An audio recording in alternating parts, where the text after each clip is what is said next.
The bank statement in my shaking hands showed $2.3 million. My name was at the top.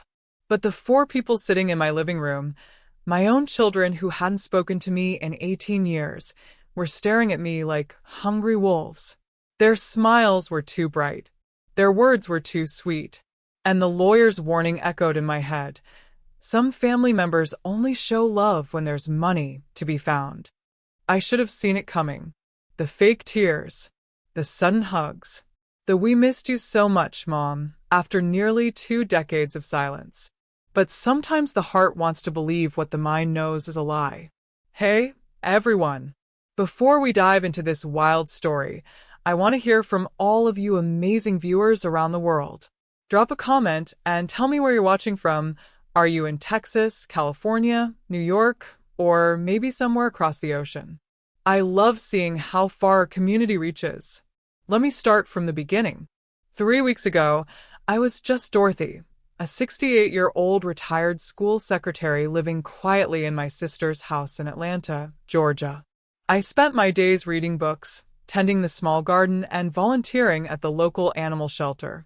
My biggest worry was whether to buy the expensive cat food or the regular kind. Then my sister Rebecca died. Rebecca was 71, a successful real estate developer who never married and never had kids. She was tough as nails and twice as sharp. While I spent my life taking care of others, she spent hers building an empire.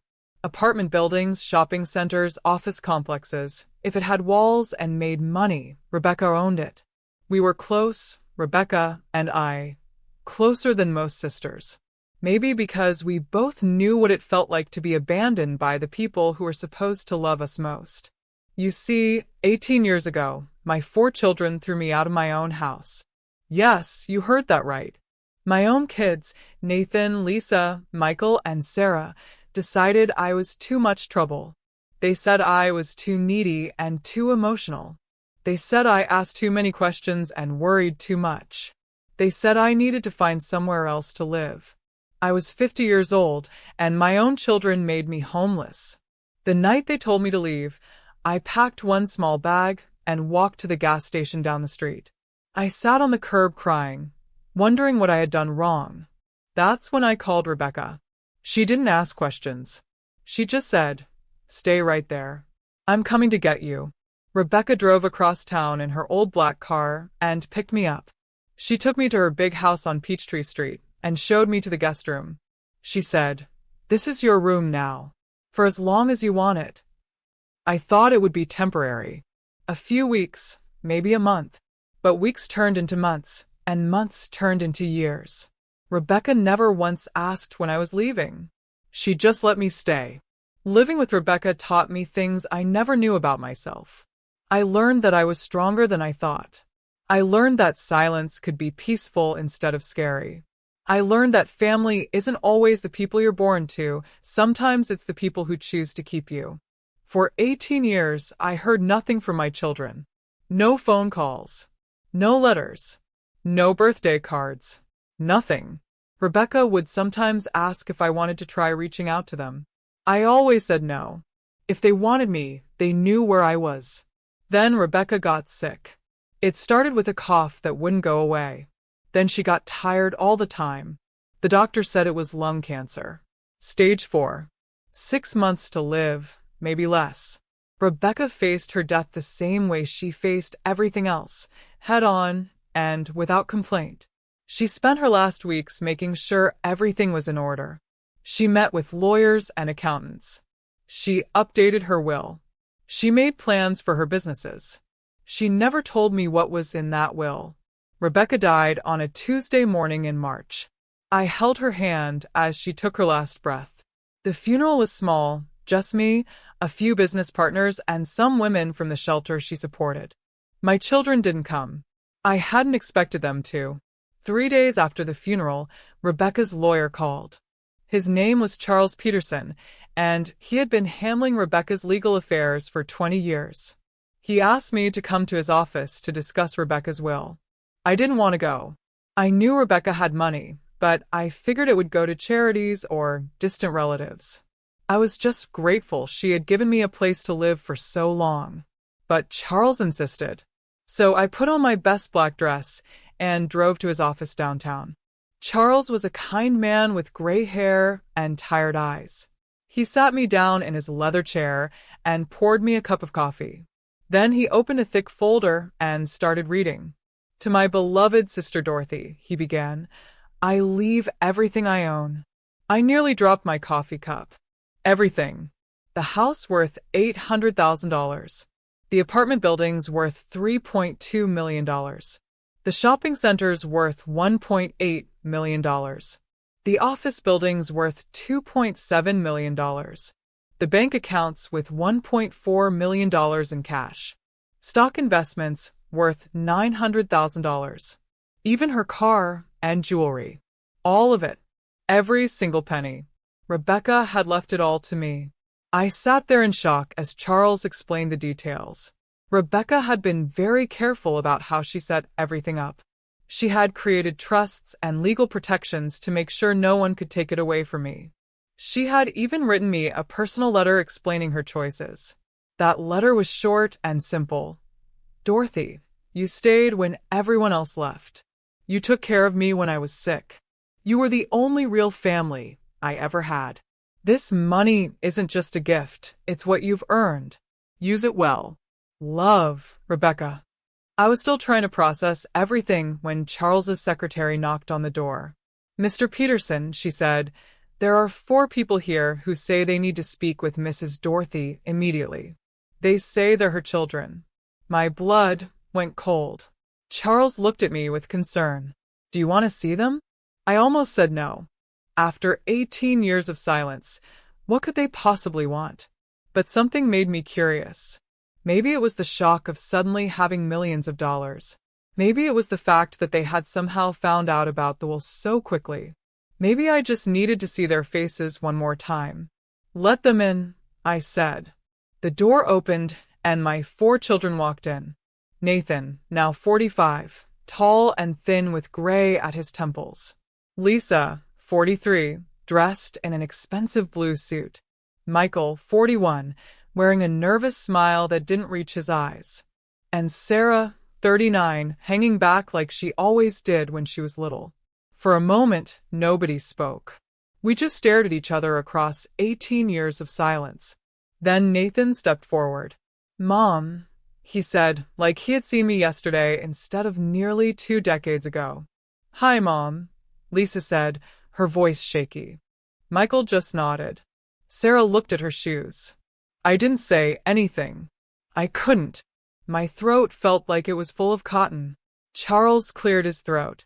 Perhaps you'd like some privacy to talk? No, I said quickly. Whatever they have to say, they can say it here. Nathan sat down across from me. The others followed. Lisa reached across the table like she wanted to take my hand, but I pulled back. Mom, Nathan said, we heard about Aunt Rebecca. We're so sorry for your loss. I stared at him. After 18 years of nothing, he was sorry for my loss? We saw the obituary in the newspaper, Lisa added. We've been trying to find you for years, but we didn't know where you were living. That was the first lie. Rebecca's address had never changed. If they had wanted to find me, they could have. We know we made mistakes, Michael said, speaking for the first time. We were young and stupid. We said things we didn't mean. We want to make it right, Sarah said quietly. We want to be a family again. I looked at each of their faces. They looked older, tired. Nathan had lines around his eyes. Lisa's hair was starting to gray. Michael was heavier than he used to be. Sarah looked nervous, like she might run away at any moment. But there was something else in their expressions. Something that made my stomach twist. They kept glancing at Charles, at the papers on his desk, at the folder that contained Rebecca's will. They weren't here because they missed me. They were here because they smelled money. How did you know to come here? I asked. Nathan shifted in his chair. We heard that Aunt Rebecca had passed. We thought you might need support. How did you know I was here today? More shifting. More glances between them. We called the lawyer's office. I turned to Charles. Did they call your office? Charles shook his head. No, Mrs. Dorothy. You're my first appointment today, and I haven't spoken to anyone about this will except you. The room went quiet. My children looked embarrassed, caught in their lie. I stood up. I think this meeting is over. Mom, wait, Lisa said quickly. We know this looks bad, but we really do want to reconnect. We've thought about you every day for 18 years. Now, let me ask you something that might make you think twice about forgiveness. If someone hurt you deeply and then disappeared for almost 2 decades, only to show up right when you inherited millions of dollars, would you believe their sudden change of heart? What would it take to convince you their love was real and not just greed in disguise? Every day, I repeated. For 18 years, you thought about me every day, but you never once picked up the phone? We were ashamed, Nathan said. We didn't know how to reach out. We didn't think you'd want to hear from us. We were wrong to ask you to leave, Michael added. We know that now. We've all grown up, Mom. We have families of our own. We understand what we put you through. Sarah finally looked up from her shoes. I have 2 kids now, Mom. Emma is 12 and Jake is 9. They ask about their grandmother all the time. I'd love for you to meet them. That hit me like a punch to the stomach. Grandchildren. I had grandchildren I never met. For just a moment, I felt my resolve weaken. Maybe they really had changed. Maybe they really were sorry. Maybe this could be the second chance I had dreamed about for so many years. But then I remembered Rebecca's warning. She had always been suspicious of people who showed up with smiles and apologies when there was money involved. When people disappear and then suddenly reappear, she used to say, it's never about love. It's about what love can get them. I looked at Charles. Is our business finished here? He nodded. The paperwork will take a few weeks to process, but yes, the estate is legally yours. I turned back to my children. I need time to think. Where are you staying? The Hampton Inn on Peachtree, Lisa said quickly. Room 247. We're here for the whole week if you want to talk. I nodded. I'll be in touch. They stood up to leave. Nathan hesitated at the door. Mom, we really do love you. We know we have a lot to make up for, but we want to try. I didn't answer. I watched them walk out of the office, then sat back down heavily in my chair. Charles poured me another cup of coffee. Are you all right? I shook my head. I don't know. 18 years of nothing, and now they show up the same day I inherit millions? It's quite a coincidence. Perhaps too much of a coincidence, Charles said gently. Mrs. Dorothy, I've been handling estate cases for 30 years. I've seen families torn apart by money more times than I can count. People who haven't spoken in decades suddenly become very loving when there's an inheritance involved. But what if they're really sorry? What if they really want to make things right? Charles leaned back in his chair. That's a question only you can answer. But I will say this, if their love is real, it will still be real in 6 months or a year. Real love doesn't have an expiration date. Money love does. I drove home slowly, my mind spinning. The house felt different now that I knew it belonged to me. Bigger somehow. More important. I walked through the rooms, touching things that were now mine. Rebecca's favorite chair. Her collection of books. The piano she never learned to play but kept anyway because she liked how it looked. In her bedroom, I found the personal letter she had left for me. I read it again, crying this time. Dorothy, it said, by the time you read this, I'll be gone, and you'll be rich.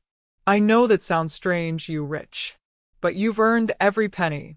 You took care of me when I was difficult. You stayed when everyone else left. You were my sister in every way that mattered. I know your children will come back. They'll smell the money like sharks smell blood. They'll have pretty words and sad stories. They might even convince themselves they really love you. But Dorothy, remember this. Love doesn't abandon you and then return when it's convenient. Love doesn't disappear for 18 years and then show up with an inheritance lawyer. You have a choice now. You can let them back in and hope they've changed.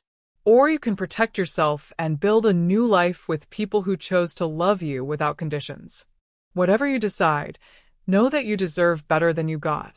You deserve people who stay. You deserve people who choose you first, not as a last resort. Use this money to build the life you want. Help people who need help. Travel if you want to travel. Buy silly things if they make you happy. But don't let anyone make you feel guilty for having what you have. You've earned it. Love always, Rebecca. P.S. I've left instructions with Charles about some things you should know if your children come back. Ask him about the private investigator. Private investigator? I stared at the letter, confused. What private investigator? The next morning, I called Charles and asked about Rebecca's postscript. Yes, he said. Your sister hired a private investigator about 6 months before she died. She was concerned about what might happen when your children learned about the inheritance. Would you like to see the report?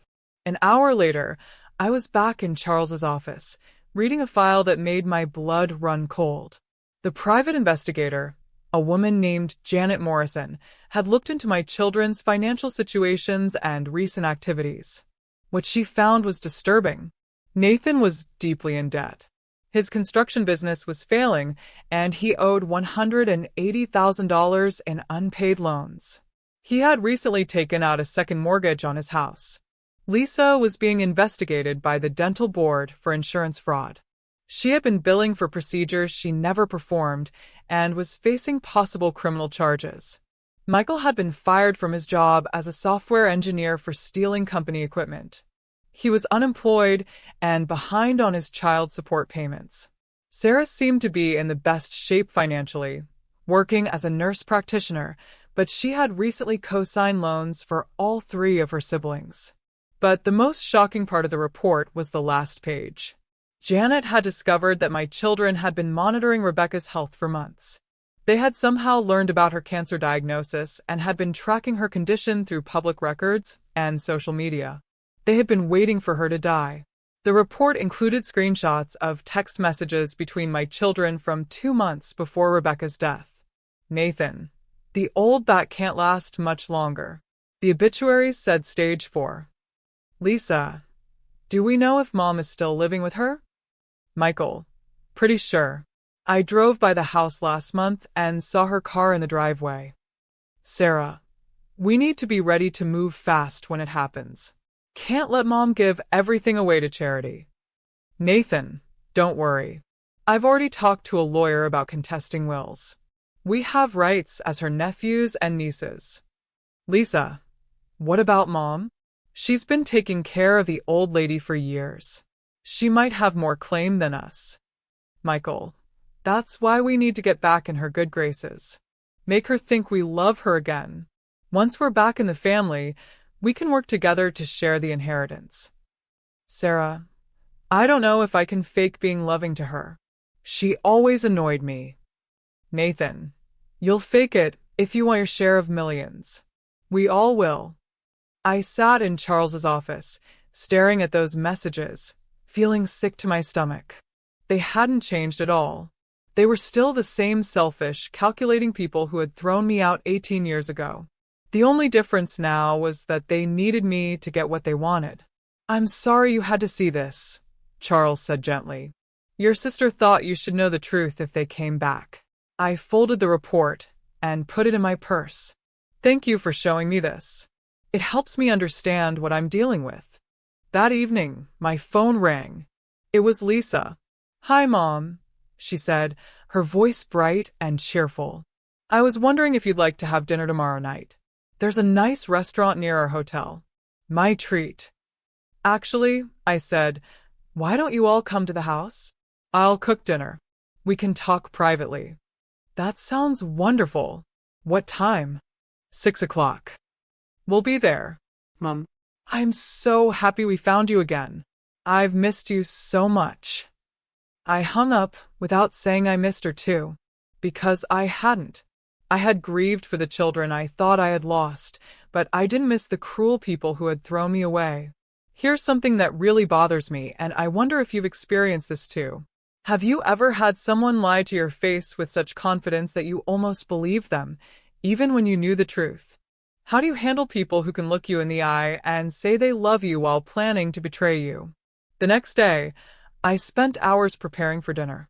Not because I wanted to impress them, but because I needed something to do with my hands while I thought about what I was going to say.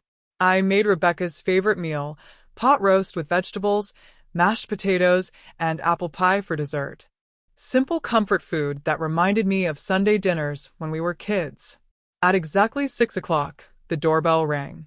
I opened the door to find all 4 of my children standing on the porch with flowers and wine, smiling like they were attending a celebration instead of facing the woman they had abandoned. "Mom," Lisa said, stepping forward to hug me.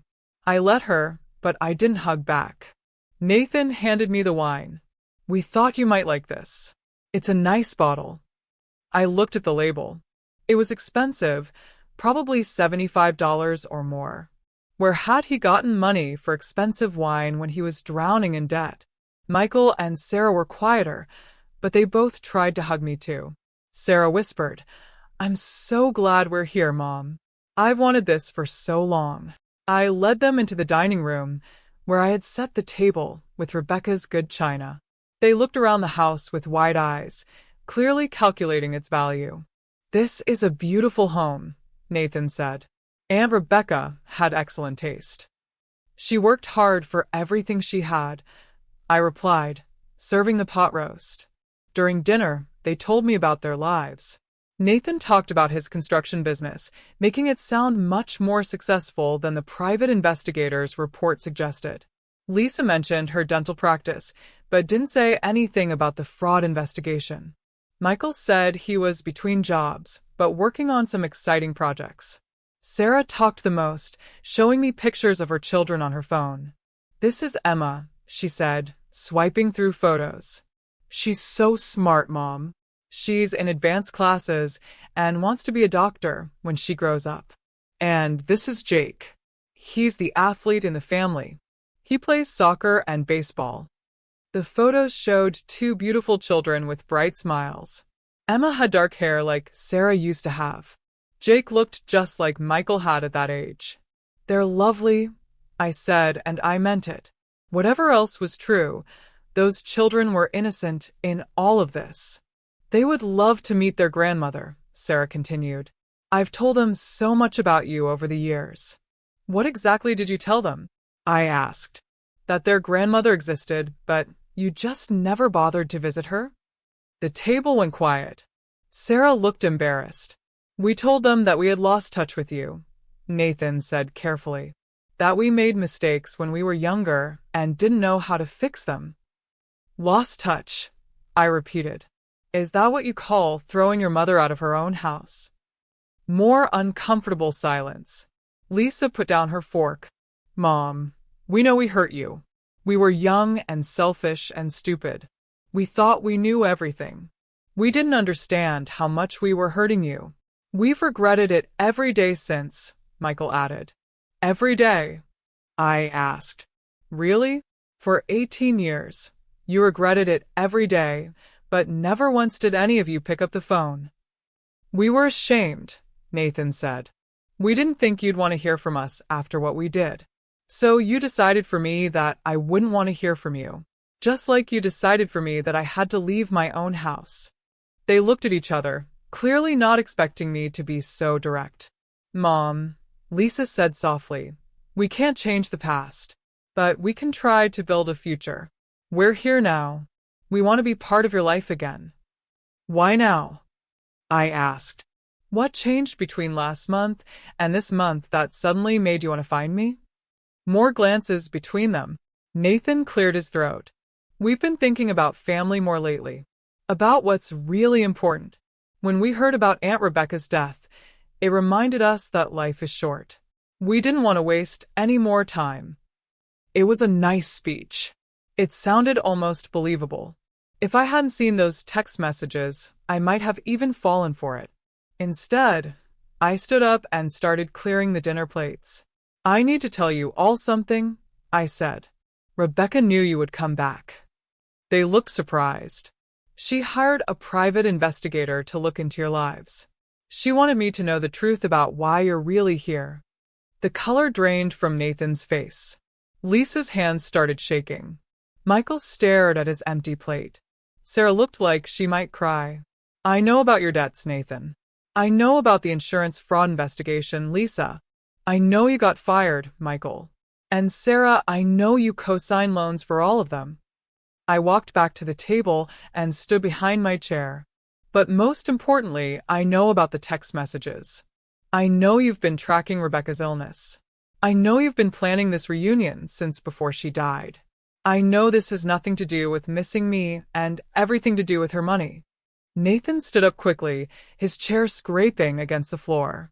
Mom, I can explain. No, I said firmly. You can't explain. There's no explanation that makes this okay. You abandoned me when I needed you most. You ignored me for 18 years. And now you're back because you think I'm your ticket to millions of dollars.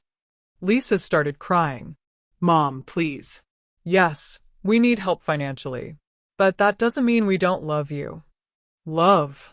I laughed, but there was no humor in it. You don't know what love is. Love doesn't abandon people. Love doesn't ignore them for 18 years.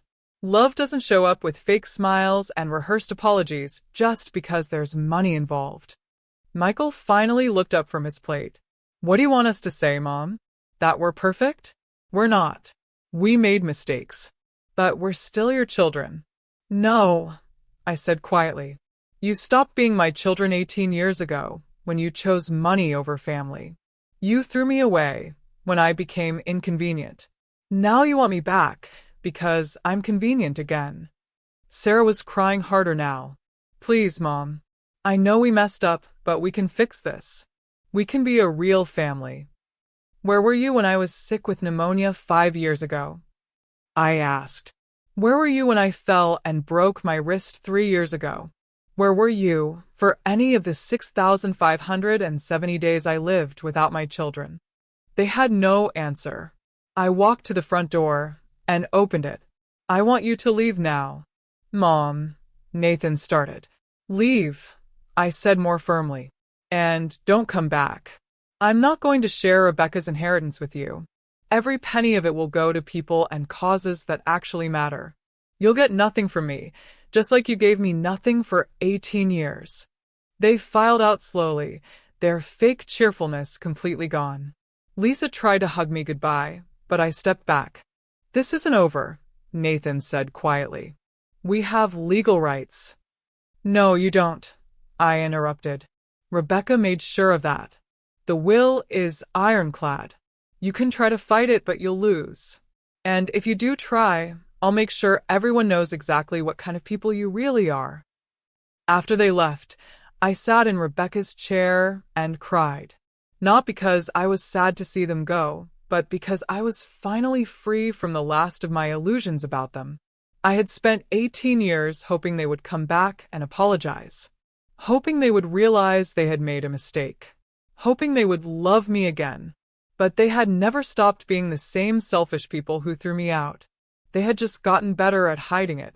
The next morning, I called Charles and asked him to start the paperwork to donate half of Rebecca's estate to the women's shelter she had supported. The other half I would use to start a foundation for elderly people who had been abandoned by their families. I also called Janet Morrison, the private investigator. I asked her to keep monitoring my children's activities. I had a feeling this wasn't over. I was right. 2 weeks later, I received a letter from a law firm downtown. Nathan had hired a lawyer to contest Rebecca's will. He was claiming that Rebecca was mentally incompetent when she wrote it, and that I had manipulated her into leaving everything to me. The letter demanded that I agree to split the inheritance equally among Rebecca's surviving family members, meaning my 4 children and me. If I didn't agree within 30 days, they would file a lawsuit. I called Charles immediately. Don't worry, he said after reading the letter. Rebecca anticipated this. She had a complete mental competency evaluation done by 2 different doctors just before she updated her will. She also had witnesses present when she signed it.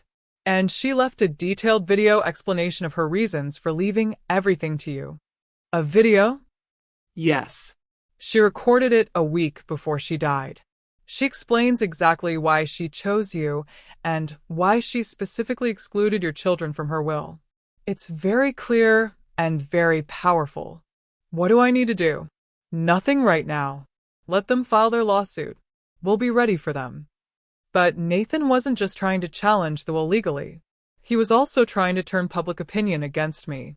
A week later, I opened the local newspaper to find a story about a heartbroken family trying to reunite with their mentally unstable mother who had stolen their aunt's fortune.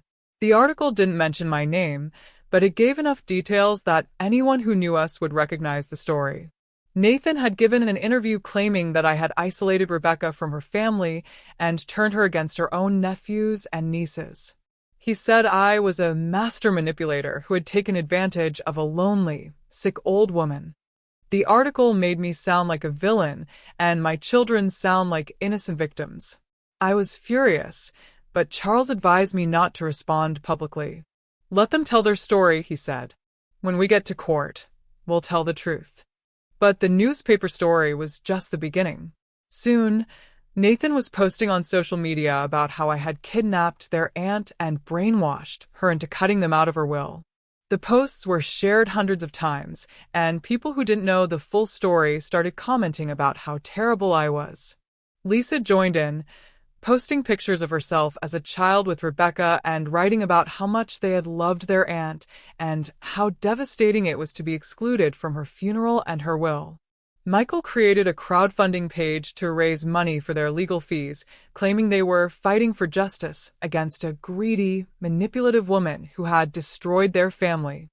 Even Sarah, who had seemed the most genuinely emotional during our dinner, posted a long message about how much her children missed their stolen grandmother and how I was denying them the chance to know their family. Within a month, I went from being a quiet widow to being the most hated woman in Atlanta. People recognized me at the grocery store and whispered behind my back, "Someone spray-painted thief" on Rebecca's mailbox. I started getting angry phone calls and hateful emails. It was horrible, but it also opened my eyes to something important. This was who my children really were. When they couldn't get what they wanted through fake love and manipulation, they were willing to destroy my reputation and peace of mind to punish me. They were showing the whole world the same cruelty they had shown me 18 years ago. But they had made one critical mistake. They assumed I would be too weak or too ashamed to fight back. They were wrong. I called Janet Morrison and asked her to expand her investigation. I wanted to know everything about my children's finances, their personal lives, their business dealings, and their social media activities. What she found was explosive. Nathan's construction business wasn't just failing. It was involved in multiple lawsuits for shoddy work and unpaid bills. He had also been cheating on his wife for 2 years with his business partner's wife. Lisa's insurance fraud case was much worse than I had thought. She had stolen over $85,000 from insurance companies and was facing serious prison time. She had also been stealing drugs from her dental practice to feed a prescription pill addiction. Michael hadn't just been fired for stealing company equipment. He had been running an illegal side business selling stolen software and hardware on the internet. He was also behind on child support because he was spending his money on gambling. Sarah, who had seemed like the most stable one, was actually the worst of all. She had been using her position as a nurse practitioner to steal patient information and sell it to identity thieves. She had also been having an affair with a married doctor at her hospital. But the most damaging discovery was what Janet found when she looked deeper into their social media activities. My children hadn't just been planning to get Rebecca's money, they had been planning to get it and then cut me out entirely. Janet found private messages between them discussing how to handle the old lady after they got their hands of the inheritance. They talked about having me declared mentally incompetent so they could control my share of the money. They joked about putting me in the cheapest nursing home we can find. Nathan had even researched how to contest a power of attorney and take control of an elderly person's finances. They had never intended to have a real relationship with me. I was just an obstacle to overcome and then discard again. Let me ask you something that really gets to the heart of human nature. When people show you who they really are through their actions, why do we sometimes keep hoping they'll change? Is it love? Or is it our own stubborn refusal to accept that some people are just fundamentally selfish? I took all of Janet's evidence to Charles.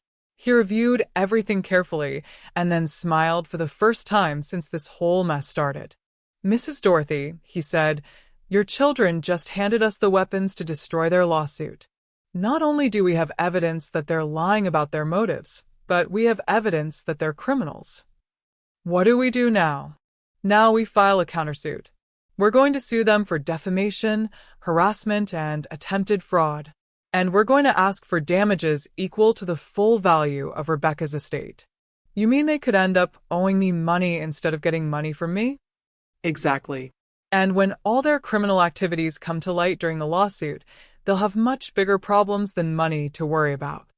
The countersuit hit like a bomb. Within 24 hours of the filing, the local newspaper ran a new story with the headline, "Family Inheritance Battle Takes Shocking Turn." This time, the article detailed all of my children's criminal activities and included quotes from their private messages about planning to abandon me again after getting the money. The crowdfunding page Michael had created was shut down when people demanded refunds after learning the truth.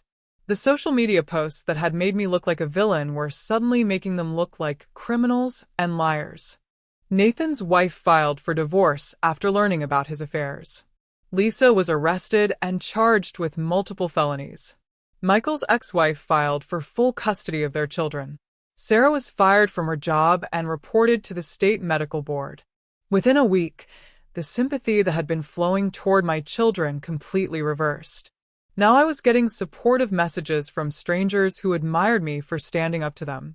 But the best part came when Rebecca's video testimony was played in court. She was sitting in her favorite chair, looking directly into the camera. Her voice was weak from the cancer, but her words were strong and clear. "My name is Rebecca Thompson, and I am making this recording to explain why I am leaving my entire estate to my sister Dorothy Patterson, and specifically excluding my nephews and nieces Nathan, Lisa, Michael, and Sarah Patterson. Dorothy has lived in my home and cared for me for 18 years. She left her own life behind to take care of me when I was sick. She has never asked me for anything except a place to stay. She has earned every penny I am leaving her. Nathan, Lisa, Michael, and Sarah abandoned Dorothy 18 years ago when she needed them most. They threw their own mother out of her house and have not spoken to her since. They have shown no interest in Dorothy's welfare or mine until now, when they learned about my wealth. I have had them investigated, and I know they are monitoring my health and planning to contest my will. They are not here out of love. They are here out of greed. Dorothy deserves this inheritance because she understands what family really means. Family means staying when things get hard. Family means caring for someone when they're sick. Family means choosing love over convenience. Nathan, Lisa, Michael, and Sarah chose convenience 18 years ago when they decided their mother was too much trouble. Now, they want to choose convenience again by taking money they didn't earn from a woman they abandoned. I will not let that happen. Every legal protection has been put in place to ensure that Dorothy receives what she has earned and what she deserves. This is my final gift to the only person who truly acted like family when it mattered most. The video was devastating to my children's case. Even their own lawyer looked embarrassed after it played. The judge dismissed their lawsuit within an hour of seeing the video and hearing all the evidence. He also ordered them to pay my legal fees and issued a restraining order preventing them from contacting me or coming to my property. Nathan stood up in court and tried to argue that the video was fake, that Rebecca had been coached, that I had somehow manipulated her into saying those things. But the judge cut him off. "Mr. Patterson," the judge said sternly, "I have reviewed all the evidence in this case. Your aunt was of sound mind when she made this will. She had good reasons for her decisions. And frankly, based on your behavior during these proceedings, she was right to exclude you." Lisa burst into tears. Sarah ran out of the courtroom. Michael just sat there looking defeated. Nathan glared at me with pure hatred before storming out. It was over. I had won completely. But strangely, I didn't feel victorious. I felt sad. Not sad that I had beaten them, but sad that it had come to this at all. Sad that my own children had turned out to be such terrible people. Sad that Rebecca had been right about them all along. That evening, I went home to the big empty house and sat in Rebecca's chair. I thought about everything that had happened over the past few months. The inheritance, the fake reunion, the lawsuit, the public humiliation, and finally the truth coming out. I thought about the 18 years I had lived in this house, taking care of Rebecca and slowly healing from the wounds my children had given me. I thought about all the quiet evenings we had spent together, reading books and watching old movies and just enjoying each other's company. I thought about the woman I had been when I first came here, broken, rejected, convinced that I was worthless because my own children didn't want me. And I thought about the woman I was now, strong, independent, wealthy, and finally free from any illusions about the people who had hurt me. Rebecca had given me more than money. She had given me time to become someone who didn't need anyone else's approval to know my own worth. The next week, I started making plans for the foundation I wanted to create. I decided to call it the Second Chance Foundation and focus on helping older adults who had been abandoned by their families.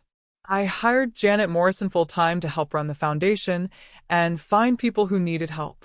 I rented office space downtown and started interviewing social workers and counselors. I also decided to sell Rebecca's big house. It was too much space for one person, and it held too many memories of both joy and pain. Instead, I bought a smaller house across town, a cozy place with a garden where I could grow vegetables and flowers. But the most important thing I did was reach out to Sarah's children, Emma and Jake. I knew it wasn't their fault that their mother was a terrible person. They were innocent kids who deserved to know their grandmother if they wanted to. So I asked my lawyer to contact Sarah's lawyer and arrange supervised visits. Sarah was initially suspicious, thinking I was trying to hurt her somehow. But when she realized I genuinely just wanted to know my grandchildren, she agreed to let them visit me once a month. Emma was 12, just like Sarah had said, with beautiful dark hair and bright, curious eyes. Jake was 9, with the same mischievous smile Michael had when he was little. They were both smart and funny and kind, everything their mother and uncles were not. I didn't tell them about the lawsuit or the terrible things their family had done. I just tried to be the grandmother they deserved. We baked cookies together and played board games and read books. I helped Emma with her science projects and taught Jake how to throw a baseball. They called me Grandma Dorothy, and every time they said it, my heart felt a little more healed. 6 months after the lawsuit ended, I got an unexpected phone call. It was Nathan. "Mom," he said, his voice tired and defeated. "I know you probably don't want to hear from me, but I wanted to apologize." I almost hung up, but something in his tone made me listen. "The divorce is final," he continued. "I lost the house, the business, everything. Lisa is in prison for 3 years. Michael moved to another state to get away from his debts. Sarah lost her nursing license." He paused. "We destroyed ourselves, Mom. And we destroyed any chance of having you in our lives again. I know that now." "What do you want, Nathan?" I asked. "Nothing," he said quietly. "I don't want anything. I just wanted you to know that I finally understand what we did to you. We threw away the most important thing in our lives because we were too selfish and stupid to see what we had." "And what did you have?" I asked. "A mother who loved us more than we deserved. A mother who would have done anything for us if we had just been decent human beings." I didn't say anything. I couldn't. "I'm not asking for forgiveness," Nathan continued. "I know I don't deserve it. I'm not asking for money or a second chance or anything else. I just wanted you to know that we were wrong. About everything. And I'm sorry it took losing everything for me to see it." He hung up before I could respond. I sat there holding the phone for a long time, thinking about what he had said. Part of me wanted to believe that he was finally sincere. Part of me wanted to think that maybe, after losing everything, he had learned something about what really mattered. But I had learned something too over the past 18 years. I had learned that some bridges, once burned, can never be rebuilt. I had learned that forgiveness doesn't always mean reconciliation. And I had learned that sometimes the kindest thing you can do for yourself is to let people stay in the past where they belong. I never called Nathan back. I never reached out to Lisa in prison, or tried to find Michael or Sarah. They had made their choices 18 years ago, and then again when they came back. I had made mine too. Instead, I focused on building the life Rebecca had given me the chance to have. The Second Chance Foundation grew quickly. Within a year, we were helping dozens of elderly people who had been abandoned or abused by their families. We provided counseling, financial assistance, legal help, and most importantly, a community of people who understood what it felt like to be thrown away by the people who were supposed to love them most. I also started dating again. It sounds strange to say that at 69 years old, but I met a wonderful man named Frank at one of the foundation's fundraising events. He was a retired teacher whose wife had died 5 years earlier. He was kind and funny and patient, and he didn't care about my money or my past. He just liked spending time with me. Frank and I traveled together, taking trips to places I had always wanted to see, but never had the chance to visit. We went to Ireland and saw the green hills Rebecca used to talk about. We went to Italy and ate pasta in small restaurants overlooking the Mediterranean. We went to Hawaii and watched the sunset from the beach. I was happy. Really, truly happy for the first time in decades. One afternoon, almost 2 years after the lawsuit, I was working in my garden when a car pulled into my driveway. I looked up to see Sarah getting out of the passenger seat. A man I didn't recognize was driving. My first instinct was to call the police. The restraining order was still in effect. But Sarah walked toward me with her hands up, looking nervous and sad. "Mom," she called, "I'm not here to cause trouble. I just wanted to talk to you. For 5 minutes. Then I'll leave and never bother you again." I stood up slowly, still holding my gardening gloves. "You're violating the restraining order." "I know. If you want to call the police, I understand. But please, just give me 5 minutes first." I looked at her carefully. She looked older, tired. Her clothes were cheap and didn't fit well. Her hair was shorter and grayer. She looked like someone who had lost everything, which I suppose she had. "5 minutes," I said. "Then you leave." She nodded gratefully. "I wanted to thank you for letting Emma and Jake visit you. They talk about you all the time. You've been so good to them." "They're good kids," I said. "They are.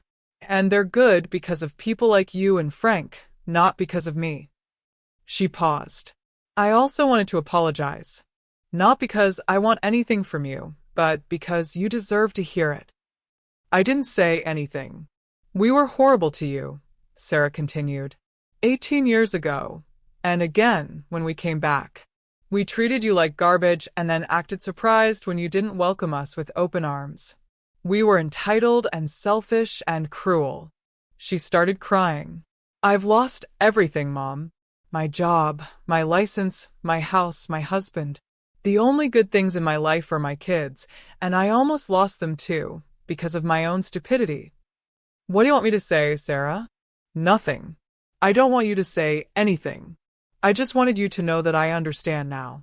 I understand what we took from you, and what we threw away.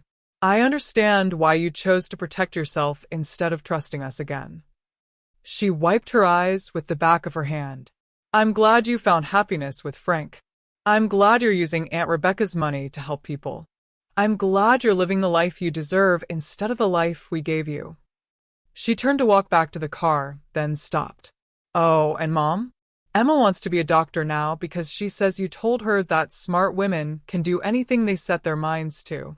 Jake wants to start a foundation like yours when he grows up because he says helping people is the most important thing anyone can do."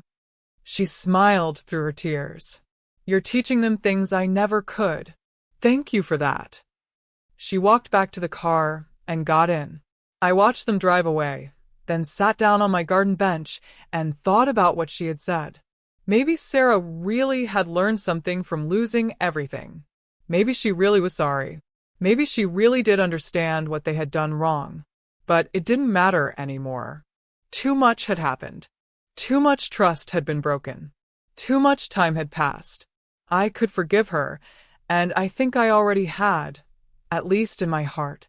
But forgiveness didn't mean I had to let her back into my life. Some bridges really can't be rebuilt, even when both people want to try. The sun was setting, and Frank would be coming over soon for dinner. Emma and Jake were visiting this weekend, and we were planning to make homemade pizza and watch a movie. The foundation board was meeting next week to approve funding for 5 new programs. I had a full, rich, meaningful life. I had people who loved me and chose me and stayed with me through good times and bad times. I had work that mattered and money to help people who needed help. I had finally found my place in the world. My children had made their choices. They had chosen money over love, convenience over commitment, selfishness over sacrifice. Those choices had consequences that lasted decades. But I had made choices too. I had chosen to stay with Rebecca when she needed me. I had chosen to forgive, but not forget. I had chosen to build something new instead of trying to fix something that was irreparably broken. Let me leave you with one final thought that I hope will stick with you long after this story ends.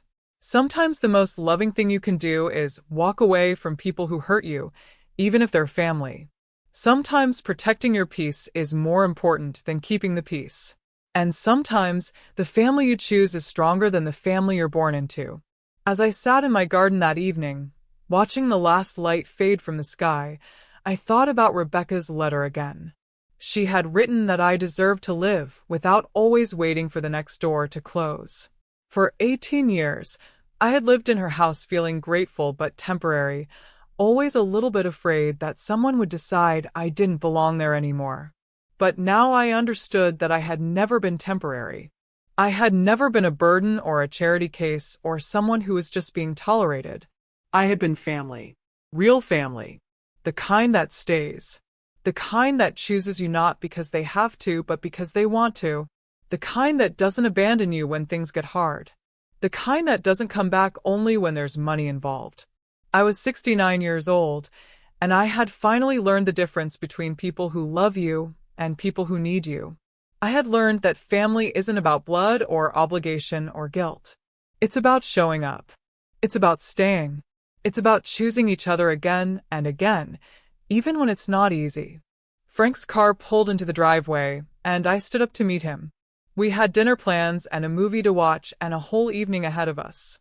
Tomorrow, Emma and Jake would come over and fill the house with laughter and questions and the kind of chaos that comes from children who feel safe and loved.